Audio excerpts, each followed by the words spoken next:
Frank, this is Bob Lazzari, Tony D'Angelo here in Eastern Connecticut. How's everything with you, Frank? Hi, Mr. Thomas. I can't hear you too well. Can you hear me now, Frank? Yeah, I hear you now. Okay, how's everything, my friend? Good. It's good to speak with you again, Frank, and we appreciate your willingness to come on. It's been a pleasure talking to you. And again, it's nice to be asked. Well, It's an honor, sir. Just for our viewers at home, Frank, a little background. Tony, he signed with the Pittsburgh Pirates back in 1947, debuted with the team in 1951. 3 All-Star games he played in, and 4th in the MVP voting in 1958. Frank played 9 years, Tony, hitting 20 or more home runs, played for 7 teams over a 16-year career. Just speak louder. And Frank also a total of 16 years, Tony, with 7 teams, again, as I said. And again, a great career. And again, Frank, it's a pleasure speaking with you. And my first question, Frank, when you grew up in the 30s and 40s, we usually ask our guests some of your heroes and some of your favorite teams when you were growing up. To be honest with you, I really didn't have any. All I wanted to do was just play the game of baseball. Wow. And I just went out when I was a kid, and I just went and played.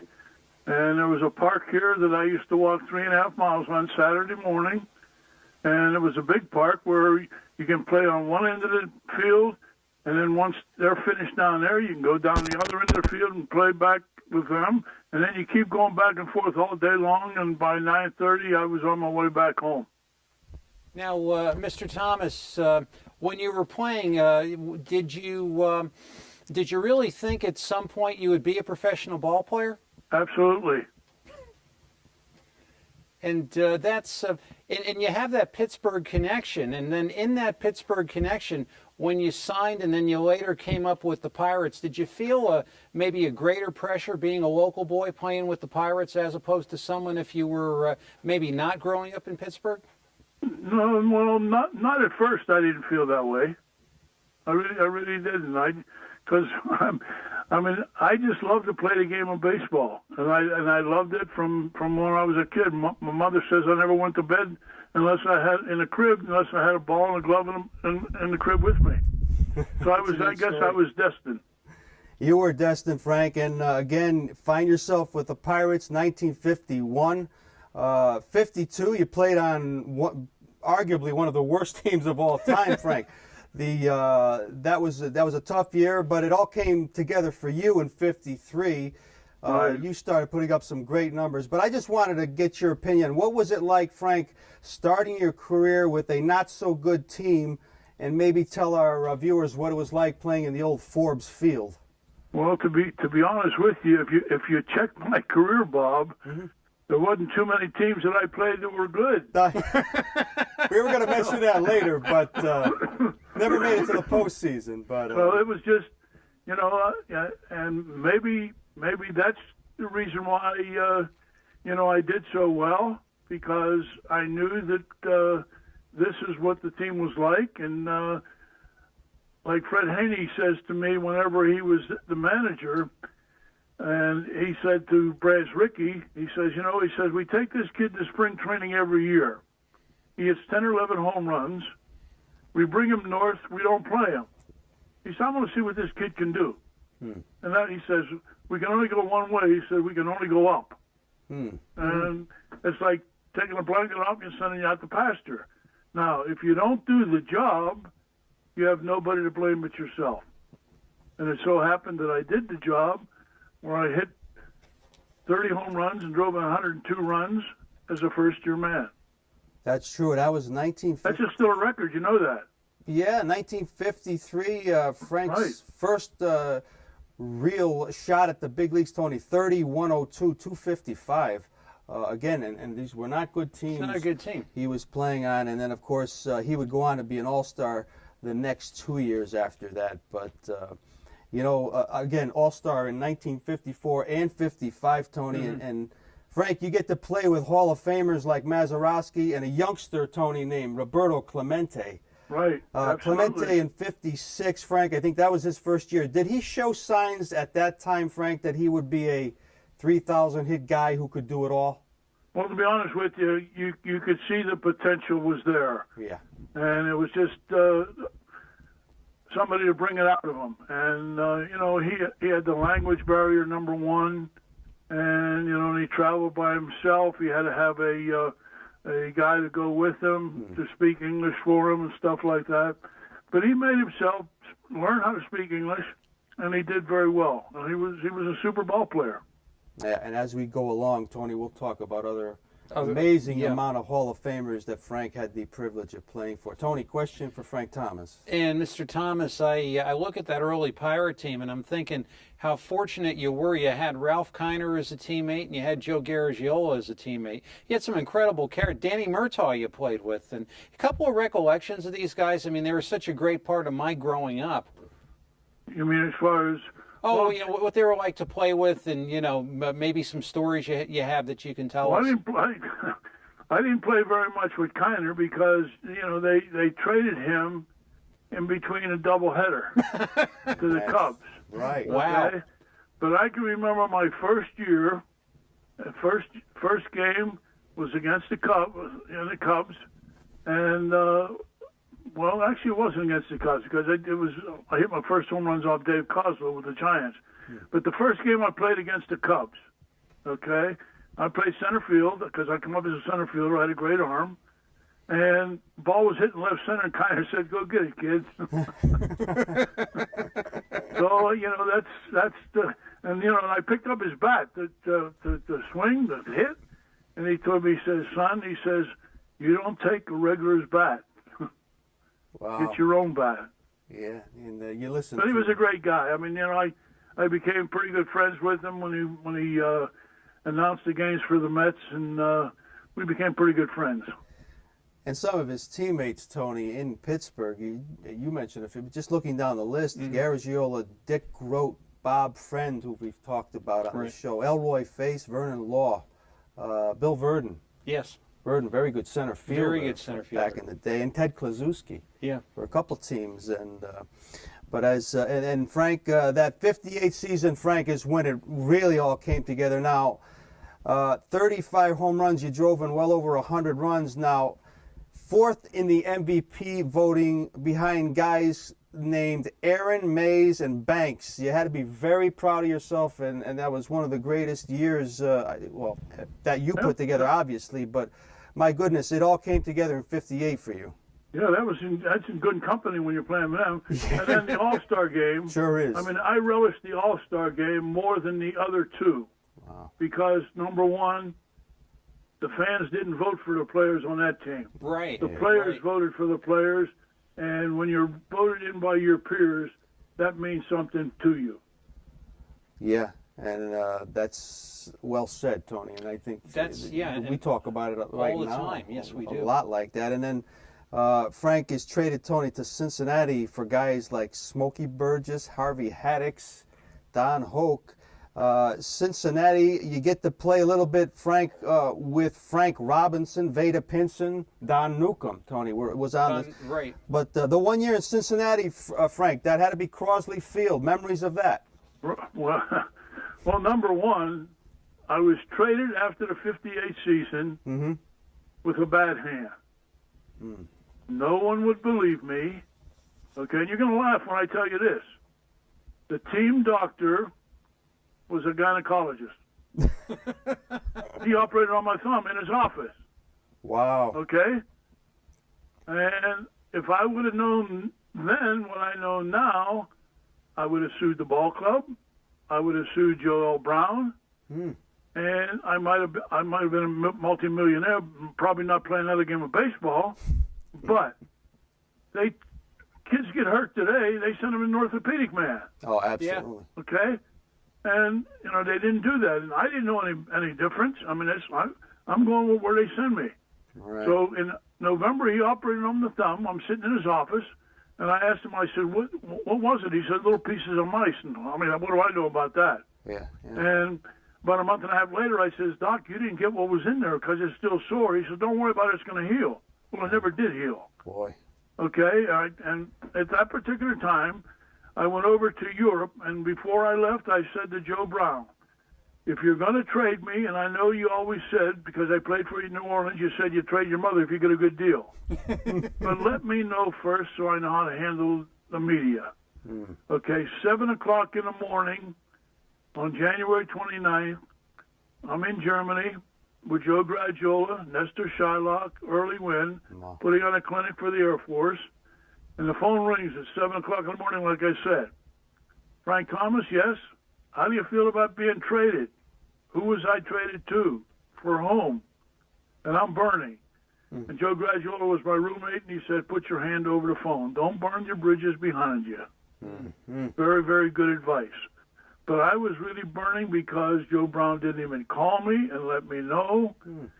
Gabe Paul called me in Germany. And I told him, I said, you're getting damaged goods? And he said, oh, you're kind of concerned because of, your first year time being traded. I says, Gabe, baseball's played in Cincinnati, same as played in Pittsburgh. Bases are the same. And also, the field is a little shorter than Forest Field. But I says, my hand is not healed.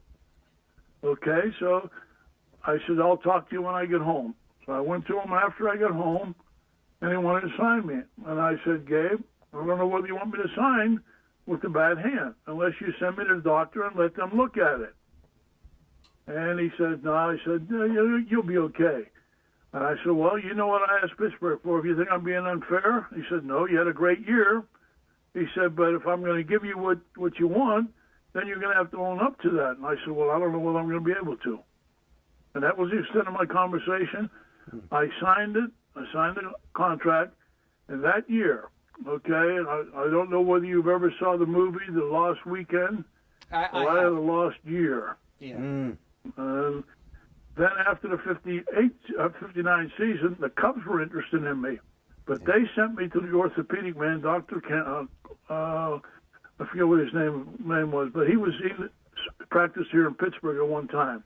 Yeah. And he operated on me, and when I got out of the anesthesia, he says, I don't know how you play with that type of hand. Wow. He said, I think there's going to be a lot of red faces.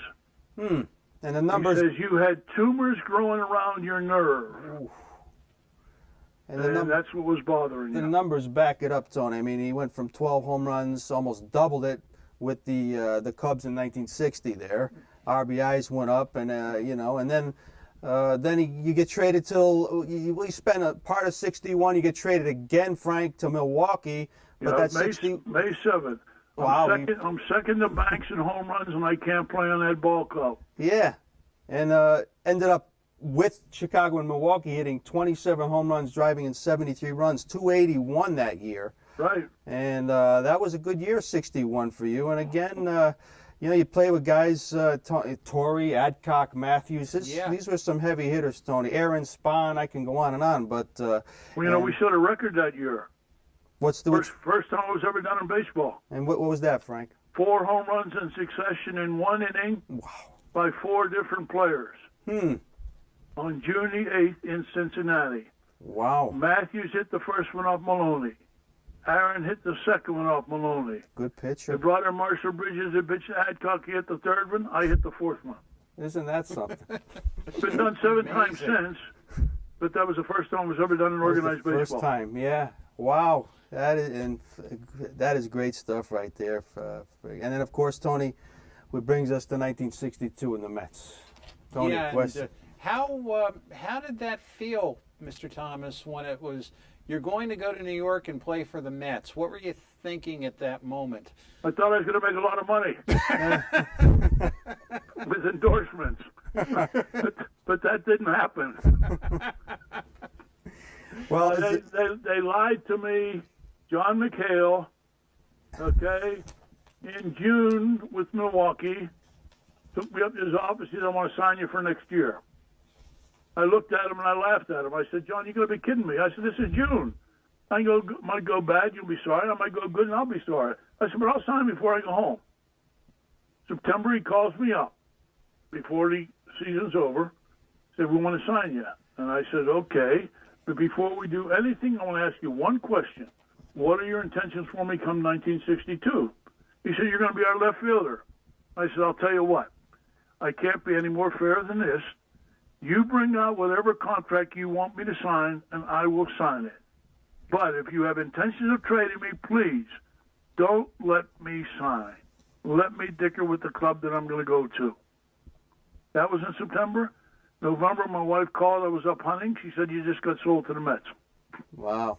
Isn't that something, Frank? And that was the expansion team, and you would be playing. Well, Tony, you remember the guys on that team were Marv Throneberry and Hot Rod Keneal and Gil Hodges, exactly. Richie Ashburn. Yeah, some. My roommate. Frank played with the Duke Snyder toward the end, I think. But yeah, he came later. Yeah, a little later after. But the '62 team, and Frank hit 34 home runs, drove in 94 runs. Now, Frank, Tony, and I, growing up in the '60s, '70s, we watched a lot of Met games. All we kept hearing was, guys would get close, but Frank Thomas has the record for home runs in the season until Kingman did it in the '70s. But your name was always on Met telecasts. I can tell you. It stood for 17 years. Yeah, your name would always come up when somebody would maybe hit the 30 mark, Tony. But well, I still hold the record for expansion clubs. Yeah, it's right. And another 40 wins, 120 losses, and my goodness, just to perform. We lost ball games. You'd never know how we lost. I'll tell you. Every which way that you could lose a game, we lost it. But if you look at the record.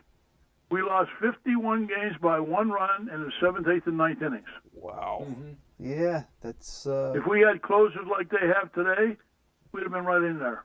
That's a good point, Now, what was it like to play under Casey, Mr. Thomas? Was he with it, or... Well, I enjoyed playing for him. I mean, I had a good year for him, so, but some of the antics that he pulled, I mean, I have no idea about any of them because he was on the bench, I was out in the field.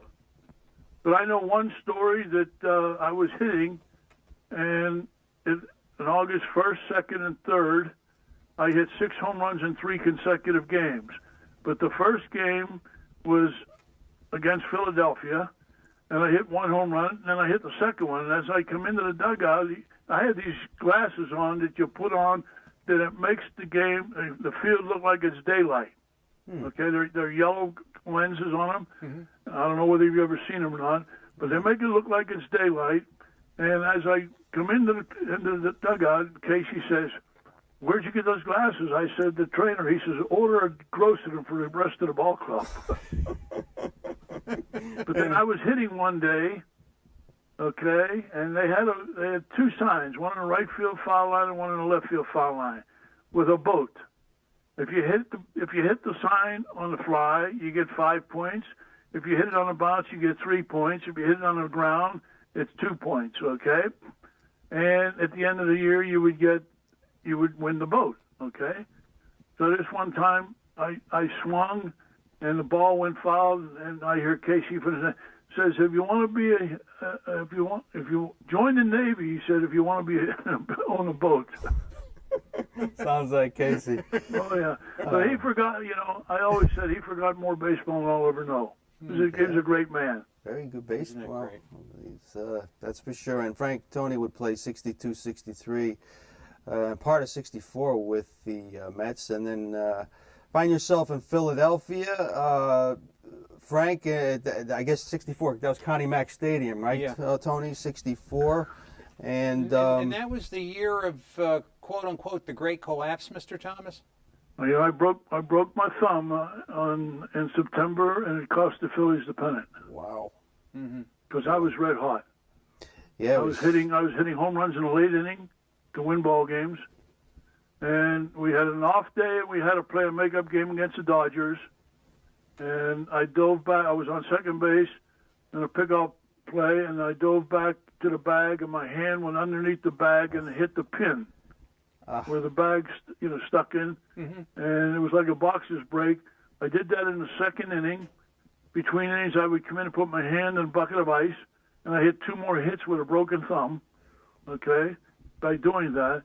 And then after the game was over, I went back to the hotel, and I told the busboy down there. I said, bring me up one of those big lard cans, fill it up with ice, and bring it up to my room. And I kept my hand in all night, and I woke up in the morning, it was all puffed up, and I knew there was something wrong. So I called the trainer. He says, go to the hospital. I went to the hospital, and I said to the doctor, I said, Doc, don't tell anybody. Just come to the ballpark, give me a little shot of Novocaine to where I can grip the ball, okay, and dull the pain. I said, I have all winter for it to heal. Mm-hmm. He said, I won't do that. So they put a cast on. Well, that was the end of that. That was it. And I tried to hit with the cast, and the last couple games, I took the cast off and tried to hit, and it was just a waste of time. boy, that's think about doing that today, Tony. No, the guys would not at all. And then No, they're out, they get a hangnail today, and they're out for 3 weeks. couldn't say it better, Frank. And then 65, Frank, one of those unique years, Tony, where you have 3 major league stops. He was in Philly, Houston, our favorite place, the Astrodome there, and Milwaukee. 3 teams in 1 year, Frank. And here you are. You know, you had a big family, and Must have been hard. It must have been hard for you. I mean, especially 7 teams in your career, but 3 in 1 year. Did it have a tough effect on the entire family, Frank? Well, you know, I had a wonderful wife, you know, and had her for 62 years, and she just passed away last October. It was a year ago, October 2nd. Mm-hmm. But you know, she was mother and father both, and she had a good mother that helped her quite a bit. Yeah. But you know, ball players are away half the year. I mean, today, you know, I wasn't even able to come home when my wife had the babies. Yeah. I was in Houston when she had one. Wow. I was in Cincinnati when she had another one, but I was not allowed to come home. Okay? Yeah. Now they come home. They let them do anything today. But paternity leave, we've seen a bunch of them lately, Frank. Yeah, you're right. And All they got a different game today. All they got a different culture or whatever you want to call it. But you know, that I guess because they have the big money tied up in the players, they want to make sure that their families are okay too. Yeah, for sure. Really something. And again, for our fans out there, Frank ended up playing 1,766 games, Tony. He had 286 home runs, 962 runs batted in. And I was looking at your fielding, too, Frank. You played almost every position. You even played a game at second base in 1956, Tony. But he played every position in the outfield, first, third. Didn't play short, catch, or pitch, Frank. I played four games at second base also. And then when the bump was in order when I was playing third base, they moved me over to second base. Wow. Yeah. And just couldn't get over all the other different positions you played, but it's great. I didn't care where I played. just give me my times at bat. No, absolutely. But then, you know, that 1 year, because I had set goals for myself.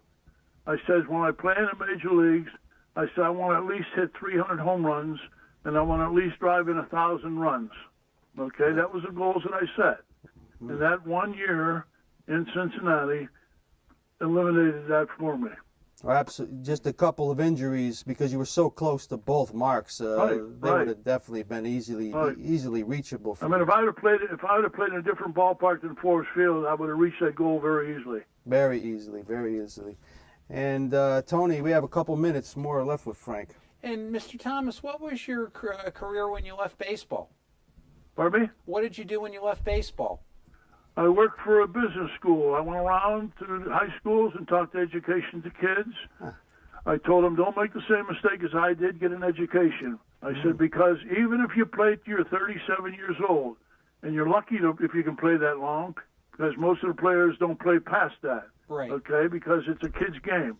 All right? What are you going to do for the next 28 years until you retire at 65? Yeah.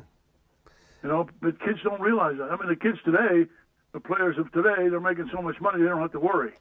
Because if they just take $10,000 or $20,000 and put it into an annuity, you know, by the time they're 55, they've made a fortune. Yeah. Yeah. But it's a whole different ball game, literally, back then, as you and I talked on the phone, Frank. And again, as Frank mentioned, Tony is married to his lovely wife for over 60 years. I think he had 8 children. Is that correct, Frank? That's right. 4 boys, 4 girls. My Wow. goodness, yeah. 7 and living, 1 deceased. unbelievable, and amazing. Just reading your biography and getting to know you a bit. And when I was on the phone with you the other night, Frank, you told me that you do some special things for charity, especially when it comes to autographing. Tell that to our viewers. Yeah, I should have done this a long time ago. I charge now for whenever anybody sends me a picture, I charge them $5 for any flat article, or if they ask questions, I charge them $5, and the money goes to charity. I have 2 charities in South Carolina. Mm-hmm.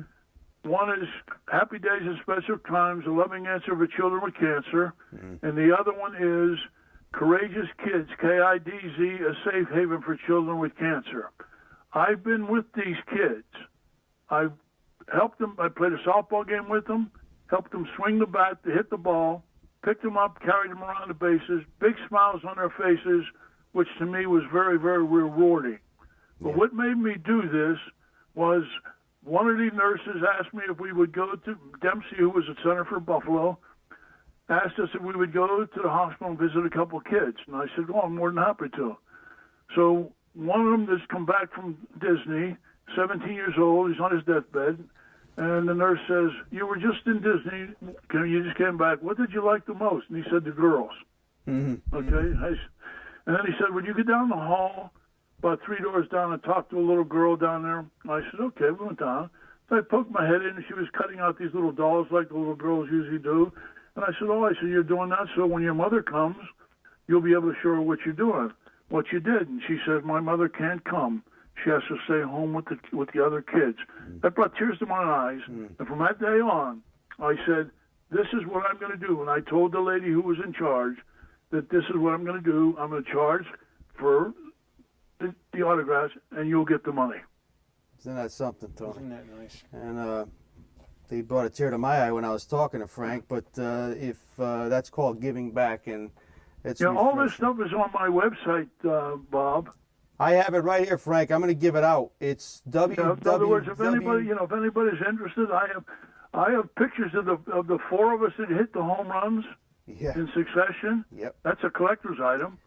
If anybody wants those, Yep. they can write to me and just and I'll send them all the information that's self-explained, and then they can take from whatever they want. Yeah, they can contact us at the show or go to the website www.frankthomastheoriginal1.com. And That's on Google. if you you can get that on the computer, and that's again www.frankthomas. I don't have a computer. I got to go to my grandkids in order to if there's any updates. They know how to. I hear you. Because the man that But you did played this- under Casey Stengel. the guy that did this for me, he lived in Brooklyn. Now he lives in New Jersey. That is great stuff, though. Again, though, FrankThomasTheOriginal1.com, folks. Go there. Good cause, etc., etc. Frank, our time is up. It's been a pleasure speaking really to has. you both off the air and on the air, and I probably would love to send you a DVD of this show when we get it next week. And meanwhile, please keep in touch and continue the great work, and our best to your family, Frank. Well, thank you. I appreciate it. Thanks for having me. It's our our pleasure, honor. sir. Take care now, Frank. Okay. Good night. Bye-bye.